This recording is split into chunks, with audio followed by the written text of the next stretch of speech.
And then there are supplements.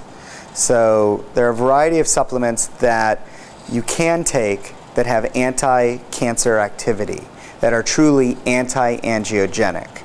Let me walk you through some of the basic things. First, resveratrol. Resveratrol is the molecule that comes from the skin of red grapes. Resveratrol has lots of anti-angiogenic activity. It's actually a natural antibiotic that protects the plant, the red wine grape, from certain infections that can affect the vine stock. Now, the problem is the vines today are very well protected in the vineyards, and so they don't need to make as much resveratrol to self-protect themselves. Currently, most of the wines that you would buy in a store might have about 3 milligrams of this resveratrol in a glass, whereas in the capsules that you can buy, they might have as much as 30 milligrams of resveratrol. So if you believe in the quality and the benefits of resveratrol, you certainly can get a lot more from a single capsule than you would from a glass of wine.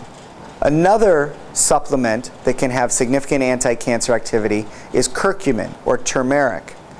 Curcumin is one of the most potent anti-cancer, anti-angiogenic molecules that has ever been studied. It has been studied by hundreds, if not thousands, of researchers across the world, and every time cancer cells, either in an animal or in a glass dish, are exposed to curcumin, curcumin wins. The problem historically has been getting enough curcumin into the body. We've also had to learn that to get high levels of curcumin in the body, you may need to take it with black pepper or a little bit of oil. Now that's perfect because curcumin is the main ingredient in curry, but again, you still might not get enough curcumin in your body from an Indian meal. The specific benefits would be described as being pro-apoptosis. That means it's been shown to make cells want to kill themselves, which is the normal way for a cell to mature. It's also anti-angiogenic. It stops the growth of the new blood vessels associated with disease. And overall, it promotes healthy DNA function and can enhance your natural immunity. All of this in the laboratory setting. Obviously, one of the most well-known supplements in this part of the world is green tea. And green tea by itself is good for you, but we're really talking about the molecule EGCG. And EGCG is a molecule that's described as an antioxidant polyphenol. It enhances the immune system. It may even lower cholesterol, and there's some evidence in people that it may be a benefit with weight loss. But it's clearly one of these good anti-cancer molecules, and green tea should be part of a healthy lifestyle. Now again, the problem is how much EGCG can you get from one glass of tea compared to how much you could get in one capsule. And there are a few caveats to that. The green tea should be fresh. It should be of a high quality green tea, so it needs to be expensive, and it needs to be warm. Now, one single cup may give you 10 to 40 milligrams of this elusive EGCG, but we can put into a capsule about 700 milligrams of decaffeinated EGCG, and that's what I have most of my patients take if they're interested in supplements. And we usually have them take that twice a day. Omega-3 fatty acids. Omega-3 fatty acids are probably in my top 3 recommendations for everyone in the whole world for good health. The other ones would be vitamin D and a good multivitamin. But let's start with the omega-3s. The recommended dose would be 2 grams a day, so 2 capsules. And the reason that you would be taking it is that it has definite activity in preventing heart disease in patients who have known heart disease. So that might not be everyone in the room, but the other benefits, which I would describe as being the evidence as being weaker in terms of human studies, but the rationale being good, those other issues are that it may reduce the risk of heart disease in the primary setting.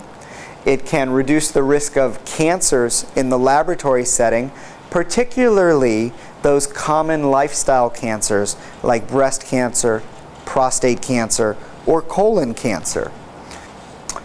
As I mentioned, vitamin D. Vitamin D is an amazing molecule. And right now there's a lot of publicity around vitamin D. There have been a lot of articles about the potential benefits of vitamin D. And we see patients with very low levels of vitamin D on a regular basis. Now, again, like the omega-3s, the vitamin D story in people, to be clear, is still what I would call weak evidence.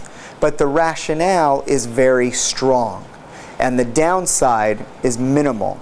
So the evidence that I'm talking about is, it seems that people who get breast cancers and prostate cancers and colon cancers are more likely to have very low levels of vitamin D compared to people who don't. So we like to see people have measurable levels that are at the high end of normal. Recently, the Institute of Medicine in the United States recommended increasing the amount of vitamin D that adults should take daily from 400 to 800 units a day, and recommending as high as 2,000 units a day for some select groups who may be at risk for certain diseases. So personally, I advise at least 1,000 units a day, and for most of my cancer patients, I think that 2,000 units a day is the minimum. And I do know of people who on their own are taking 5,000 and 10,000 units a day because they are what I would call believers in the vitamin D hypothesis.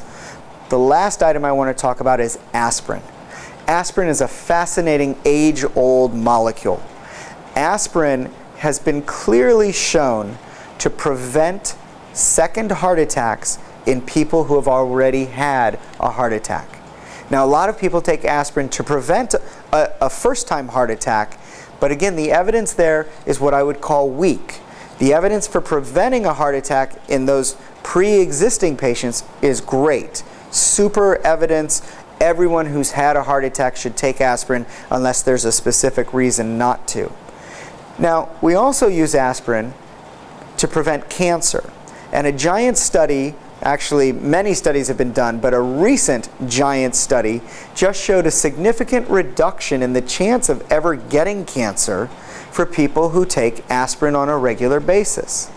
In this study of thousands of people, all that was looked at was, do you take some kind of aspirin?